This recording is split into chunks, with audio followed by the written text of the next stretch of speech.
Hi అండి. అందరికీ నమస్కారం. ఏపీ ప్రభుత్వ ఉద్యోగుల పెండింగ్ బకాయిలకు సంబంధించి ఒక ఇంపార్టెంట్ అప్డేట్ అయితే రావడం జరిగింది.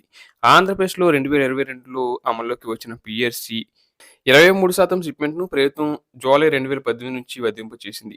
అంటే 2018 జూలై నుంచి 2021 చివరి వరకు వచ్చిన జీత తేడాలు మొత్తం పీఆర్‌సీ అరేస్‌గా పరిగణించబడ్డాయి. కానీ ఈ మొత్తం అరేస్‌ను ప్రభుత్వం ఒకేసారి క్యాష్‌గా ఇవ్వలేదు. ఇది ముఖ్యమైన విషయం.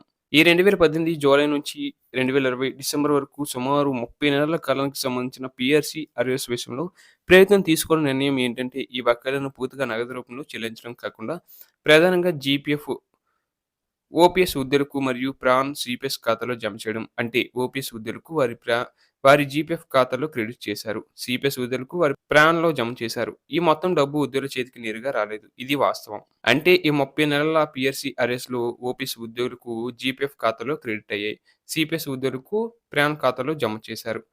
ఇదే సమయంలో మరో ముఖ్యమైన విషయం ఏంటంటే, ప్రభుత్వం ముందుగా 27% ఐఆర్ ఇచ్చింది. పీఆర్‌సీ అమల్లో వచ్చిన తర్వాత ఈ ఐఆర్ మరియు కొత్త షిప్‌మెంట్ మధ్య తేడా వల్ల కూడా కొన్ని లెక్కలు సర్దుబాట్లు జరిగాయి. అందువల్ల ఉద్యోగులు అనుకున్నంతగా చేతికి డబ్బు రాలేదు. అలాగే జనవరి 2019 నుంచి 21 వరకు మరో 30 నెలల అరెస్ట్‌కి సంబంధించి ఇక్కడ క్లారిటీ అవసరం. ఇది వేరే పీఆర్‌సీ అరెస్ట్ కాదు. ఇది ప్రధానంగా డీఏ అరెస్ట్‌కు సంబంధించింది. 2019 జనవరి నుంచి 21 వరకు కేంద్రంతో పోలిస్తే రాష్ట్రంలో డీఏ పెంపులు నిలిపివేయబడ్డాయి లేదా ఆలస్యమయ్యాయని చెప్పాలి. ఈ కాలానికి సంబంధించిన డీఏలు పూర్తిగా క్యాష్‌గా చెల్లించబడలేదు. ప్రభుత్వం వీటిని దశలవారీగా లేదా వాయిదాలుగా చెల్లించాలి అనే విధానాన్ని అనుసరించింది. ఇక ప్రస్తుత వాస్తవ పరిస్థితి ఈ డీఏ అరెస్ట్‌లో కొంత మాత్రమే విడుదల చేశారు. చాలా భాగం ఇంకా పెండింగ్‌గానే ఉంది లేదా దశలవారీగా చెల్లింపుల్లో ఉంది. పూర్తి క్లియరెన్స్ అయితే ఇప్పటివరకు జరగలేదు. అలాగే 2019, 20 మధ్య మరో 9 నెలల అరెస్ట్‌కు సంబంధించి ఇది కూడా ప్రధానంగా డీఏ ఫ్రీజ్ పీరియడ్. అంటే ప్రత్యేకంగా కోవిడ్ సమయంలో సంబంధించింది.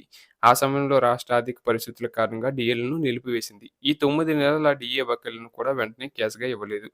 ఈ 9 నెలల డీఏ అరెస్ట్ పరిస్థితి ఎలా ఉందంటే పూర్తిగా క్యాష్‌గా చెల్లింపు లేదు. కొంత భాగం తర్వాతి దశలో అడ్జస్ట్ చేశారు. ఇంకా పూర్తిగా క్లియర్ కాలేదని ఉద్యోగ సంఘాలు చెబుతున్నాయి. ఇక ఇప్పుడు మొత్తం చూస్తే ఇక ఇప్పుడు మొత్తం చూస్తే 2018 జూలై నుంచి 30 నెలలు క్యాష్‌గా కాదు. ఓపీఎస్ వరకు జీపీఎఫ్‌గా, సిపిఎస్ వరకి బ్యాంక్ ఖాతాలో జమ చేశారు. అలాగే 2019, 21 అరెస్ట్‌కి సంబంధించి మరో 30 నెలలకి ఇవి పూర్తిగా చెల్లించలేదు. దశల వారీగా పెండింగ్‌లో ఉన్నాయి ఇంకా. అలాగే 2019 నుంచి 2020 వరకు 9 నెలల డీఏ అరెస్ట్. ఇవి కోవిడ్ సమయంలో నిలిపివేశారు. పూర్తిగా క్లియరెన్స్ అయితే ఇంకా లేదు.